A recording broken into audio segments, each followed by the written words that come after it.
All right. Hello, everyone. Today I have Tia Dowdle back with me. Tia ran a very successful home baking business on the side while being a full-time mom until about 6 years ago when she made a transition into a new career. I am intrigued and excited to learn more about this transformation and journey. So, welcome back, Tia. Thanks. It's been fun. So, with the baking business going so well, what triggered the swap over to real estate? Well, I get that question a lot because of all of my past clients. They're always wanting to know why I left them. They feel like they've been abandoned is really how they treat me, which is fun. I mean, it's fun because I can try and explain to them. And so I'll kind of tell you what I have always told them, and that is a few things went on. For one thing, I kept feeling this really heavy weighing. I knew the Lord was telling me that my husband, let's use some quotes there, needed to move into real estate. He had been living in another area for about 3 years at that point. And I called him and said, I keep just feeling like, you need to move into real estate. That's what you need to do. And it just hit him. He said, no, it's you. He's talking to you. It's not me. And it kind of all went together with the fact that I didn't realize my lower back pain I had been having, it's hereditary, but it doesn't help when you're in the wrong, career, the wrong job. And so when I listened to that voice and I went ahead and went through the schooling and moved into real estate, I still did cakes for another couple of years. And when I stopped doing that, when I retired that business, I could not believe how much better my lower back, my hips were feeling. And so it was just confirmation. That's all it was. And that's, as I slowed down, that's when I realized I do need to completely move out of the baking, so it was a good confirmation for me. Okay, perfect. So you knew that real estate was the next move that you needed to make. And so what were your next steps? Did you just jump straight into a real estate course? Tell us a little bit about how long the course is, roughly the cost, if you can remember, and just a little bit of information there. Yeah. Well, I jump into everything with all four. There's no tippy toeing for me, which is just how I am. But so I did start checking into the courses around our area. I knew that I didn't learn as well just online because you can take some online courses. So I really dove into some local classes and just seeing kind of ratings, what would work best for me, the teachers, and I wanted to have an instructor I worked well with.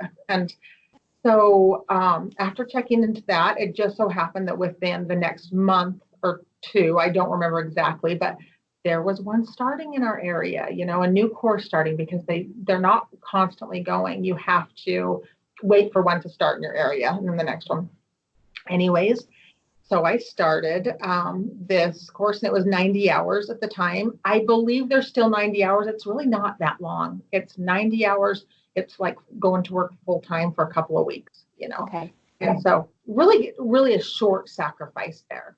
But there's a series of background checks and testing you have to take beforehand.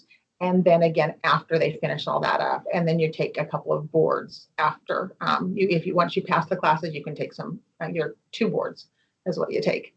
And and the cost, let's see, the cost, if I remember, ran right around $6,000 from beginning to end, from having the background checks and the schooling and the boards you take. Yeah. So it's really, if you're planning it, it's really pretty economical to start. Yeah, I would say so for sure. So once you took the test and you got your real estate license, then what was your next step? Next step, oh my gracious. So I was to start contacting people. I was so used to in my baking business, I was so used to people coming to me. You don't have to call and beg people to buy your product if it's a good product, right? They love it. And so I had to start making contacts with people, which I have never been comfortable with that. I was in insurance and securities before I had children, and my least favorite thing was actually making the phone calls. And so I started letting all of my, through that period of time while I was still baking, I let all of my clients know that I was transitioning into this. If they needed any help with it, let me know. And then I just sent out reminders to them. And my very first client with real estate was a gal that I had done a wedding cake and, birthday cakes and whatnot for. So it was which was really fun to have my same clients move with me a little bit if they could. Yeah, that's great. That's great. So, how long did the transition take to where you had a pretty comfortable outreach and you felt like you were getting the income that you needed to, support yourself? Right. Yeah, to be able to really let that bakery go, Right. honestly. And it was a leap of faith because you never know. I mean, we all know how the economy is.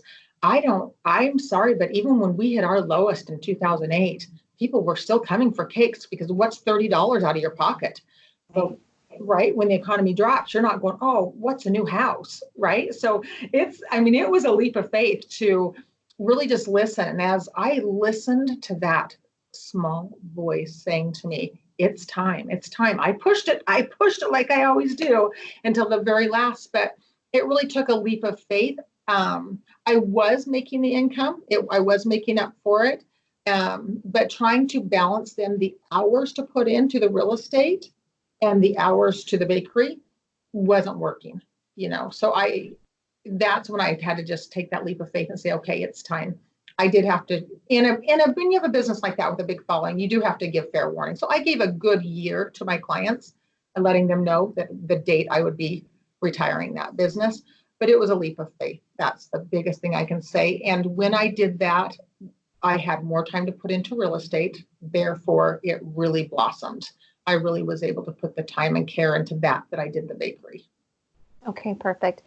And I know now that that your kids are a little bit older, you probably have a little bit more structure during the day. So how much time do you devote to real estate, and what does a daily routine kind of look like for you? Well, it is definitely because you're on your own. There's the option of going into the office, but either way, you're on your own, whether you have your office at home or at your brokers. So you really have to, and there's not usually a deadline for new business. So I really have to discipline myself to make sure I act like every morning I'm going out to work in another office. I get up and I make sure, that I'm ready by and going by 9 sounds really late, but it is. I mean, considering I get, my last one out the door, breakfast, everything cleaned up, but I like to still have that routine. I don't like to break that routine of, being with my daughter in the morning. So I make sure I'm ready and going by 9 at the latest is kind of my goal. I mean, this morning, honestly, I had time to bake cookies before I started, so that worked out. But anyways, and then I have a list of what I'm going to get done that day. And it helps if you're on a team that they have kind of guidelines that help you succeed. And I am on a team like that, which helps a lot. But I have a list of, you might have this, list of, 30 things you want to get done, your goals for the week. Well, I can get 2 or 3 of those done in a day. And if I get more, I might say I'm going to work for 4 hours today. That's my goal. I'm working for 4 hours. I might get more than my goal done, but it's constantly reaching out to people. And that's what you're doing constantly. So along with keeping the other things going, your transactions that you have going at the time. So Right. So for people like me that aren't as familiar with this industry, once you become a real estate agent, are you immediately either on your own or working with a team or a real estate company, or how does that work? So you are first with a real estate company. You can be on a team with a real estate company as well. I started with a large firm in the area, brokerage, I should say. And it worked well at first for me. I didn't feel like I needed a lot of guidance at first because I kind of started, small, slow, but at any rate, I learned very quickly that laws change constantly in this industry. Therefore, I need to be on top of that. And I need more, I guess, help if I need it. If it's, I need to know it's there. That's what I'm saying. So I only took about a year before I changed to a smaller brokerage. Um, I so you start with a brokerage, and then if you decide to have your own brokerage, you can further your schooling. So you have to go, but it takes 2 years in the state of Idaho, and then I could become a broker myself. I chose not to do that. I really like being on the team I'm on, and that's especially raising kids still. I really like to just know that I don't have the stress of, because there's a lot that falls on the brokers, shoulders. So and you get a lot of guidance. When you need help, you call your broker and you ask, hey, I'm not sure about this. So really there's a lot of guidance there. You're not just thrown out to the wolves. And if you need to try different brokerages, It's okay, until you know where you fit and what team works best for you. Okay. And then at that point, do you just have a goal of how many homes you try to list per month or per quarter, and what for those sales? Because it's not, or is it more consistent? It's not really as consistent as your baking job, right? Because you have to wait for that sale, but it's a bigger chunk of money. Right. Yes. It really ends up probably being close to the same. It's just that you do have to, like you said, you have to wait. There are a lot of agents that have a goal. I want to do a house a month, and that could be selling or purchasing. Or listing, I should say, or purchasing. And then you also have agents that just list homes, so sell homes for people, and agents that just help people purchasing homes. I specialize in both. I thought that was the way to go, because I get to interact differently with both sides of it. And I love interacting with people. So that was my choice. Now, some brokerages don't allow you to do both ends. And that was also made it easier for me to choose which brokerage I went with, because I knew I wanted both sides of that. I knew I wanted to work with both ends. I can't imagine just working with listings and never get to see someone be so excited to get into their new home, and vice versa. So it just depends on what people specialize in. And you know what, Chelsie? I just went on. I forgot what we were talking about, the question, but anyways. No, you're doing great. That's perfect. So what type of continuing education do you need? So you do have to have, you are required to have 20 hours every time you renew your license, which is every 2 years. So it's not a lot of hours. Now, if you want to do well at what you do, and this went with the bakery as well, you will have more hours than that. You want to continue to have that education. And it's only 20 hours. It's not much. But if you want to learn and grow with the economy, you need to have more. You definitely need to. When you see a class come up that, is something that you need to learn more about, you take the class. So I always have probably at least 40 hours every 2 years, which still isn't that much. It's not that much to have to keep up with to keep a license, but that's kind of what I do, just because I like to know what's going on in the economy. I like to know how to service people. Every year it changes. Every year it's different because the economy changes. So the way you do something one year, it's going to be completely different the next year, the way you approach it. Got it. So how do you know what classes are available? How do they post it in the real estate world? Right. So you get, just like about anything else, once you kind of put yourself into the link of, in my case, in real estate, right, you are reached out by every avenue. However, you do have to reach out a little bit. If I don't see something come in, it's through email. Mostly you'll get emails on it. If I don't, and when you're a member of the MLS, the IMLS here is what it's called. That's the Intermountain Multiple Listing, let's say, service.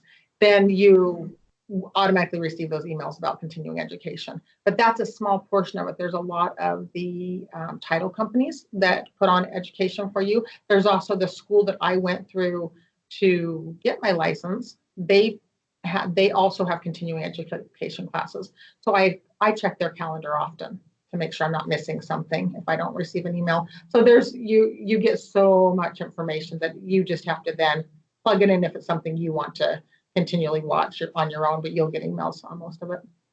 Perfect. So now that you've been in this industry for several years, can you kind of identify the type of personality or the type of person that flourishes in this environment that might be a good fit for it?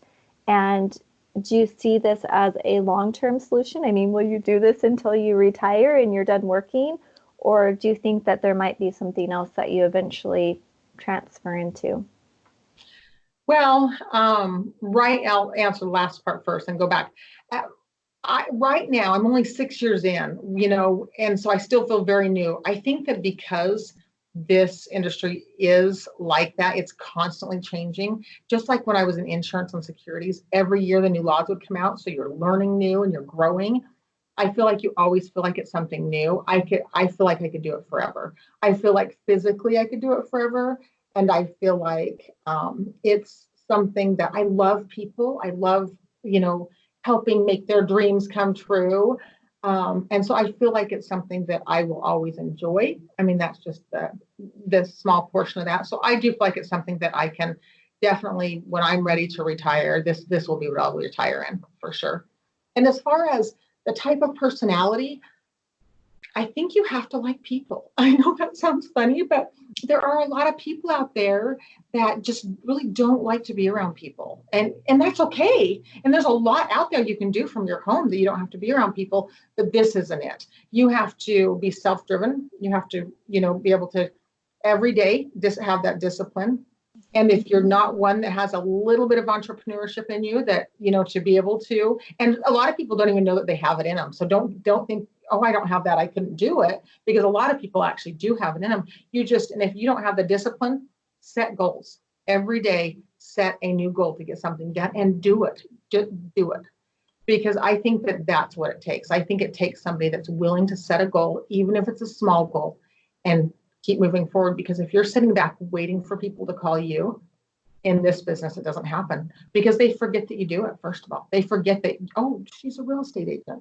Well, my friend started that, because a lot of people, for $5,000 or $6,000, you can go get your license. You can sell your mom's home or your home and save some money that way. Well, people think you can save money, but you still have all these fees out there you have to pay, but it might save you a little bit of money. And so people get into it for that, and then they don't do anything else with it. But all their sphere of influence know that they went to school for it, so they can do it. So they will forget about you if you don't put yourself out there. So that, I say, it just takes a personality that's willing to put yourself out there without being annoying. Right. That's the hard part. It is hard. It's very hard. Yeah, you don't want to be in their face all the time, but you want them to know. It's good to be persistent, but not annoying. And sometimes that's a hard balance. Okay, perfect. Geez, it feels like we've covered a pretty good scope here of the real estate industry and what is required to pursue a career in this area. Any last words of advice or thoughts if there are some future moms out there who think this could be a good fit for them? Yeah, definitely. I think that probably the first thing is that just kind of before you take the time to go through the schooling and put the money out, just think about, do I want to, raise my own kids and have them with me? Because almost every part of it, you can take your kids. You can take your kids to show houses. You can take your kids to your listing appointments. You can take them on all of it if they're well-behaved kids. Let me throw that out there. Probably wouldn't have taken my youngest with me. Just kidding. No, but really, and think about how many hours do I want to put into it, or can I put into it? Do I want my kids at home with me or in daycare? I wanted my kids home. So while they were younger, honestly, this is not something I could have done while I had toddlers at home. I know some people can. I know people that are doing it and they do well. But me personally, I wanted them around me, and I wouldn't have been as disciplined back then. So just think about, do I want my kids home? Do I want them, out, daycare? What works for you as far as that goes? If it's all about being home, think about when you can work, because there are times that it does pull you away from the house, for your meetings or whatnot. But for the most part, you can take them with you. So I think that that's the first step, is just how many hours do you want to put into whatever career you're going to do at home, and where do you want your kids to fit into that, and go from there.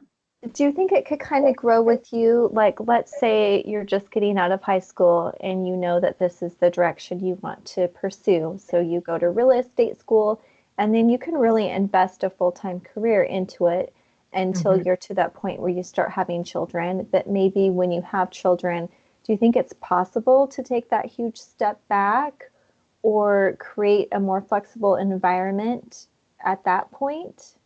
Yes, absolutely. I know a gal that started just right after she had her baby, actually. So, I mean, not right out of high school. That would have been way easier, but she moved here and started and thought, well, I can just take, I mean, same thing, whether you had a baby or not, but take this little carrier with me and take this baby with me. And as her, as you have kids, if you choose to step back, that's okay. Just don't let them forget that you're still doing real estate.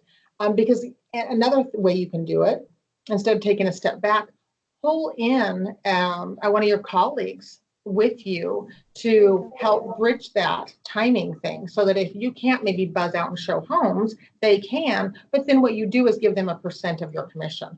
And it's a great way to keep the business going without sacrificing that crazy time. Like, I can't get out of the house this evening to go show homes. I've got two toddlers wrapped around my leg and a baby attached to me. It's okay. That's where this career, you could really come right out of high school. You have to be 18 is all.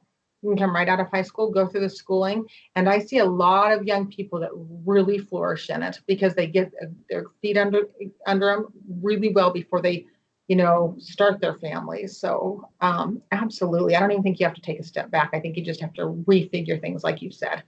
Yeah.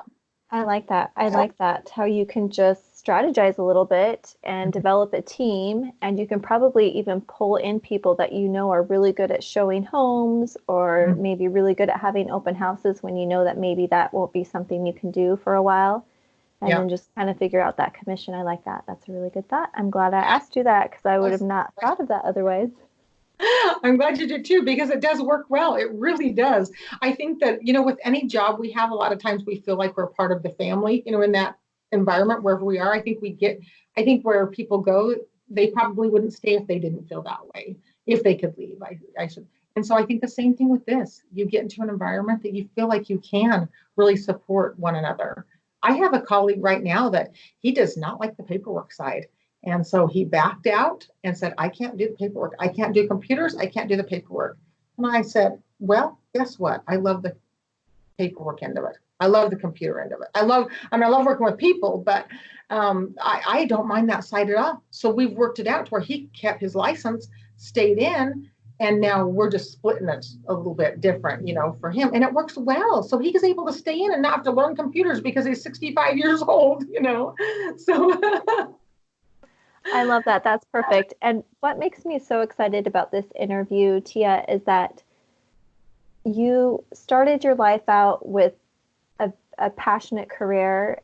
And when your life needed something else to happen, you were blessed with this great other opportunity. But just with talking to you today, I can tell that you love it just as much. Like, it's just been a great thing for you, and you love it enough that you can continue it for years and years and years. And sometimes that's really hard for people to find. They really have a hard time. So I'm glad that you were really prayerful about it and that you were in tune and really let God help you through this journey, because I think that's super key. And I know I've written a few little blog posts about that too, about how important prayer is in deciding the best future career for you, and that it's real. It's a real thing, and it really works. So it does. Absolutely. Yeah, if I would have shoved my husband into it, had we not been praying about it. all right. Well, perfect. Thank you so much for taking some more time with us today, Tia. I'm just so grateful for your knowledge and experience and for sharing it with so many amazing teenagers out there who are hopefully tuning into this video or will be tuning into this video in the future. So we will end it there. And if you have any social media links or a website or anything, we'll post that. We'll get that information and post that just so people can connect with you if they want to as well. And Okay. so we'll go ahead and leave it there. Thanks, Tia.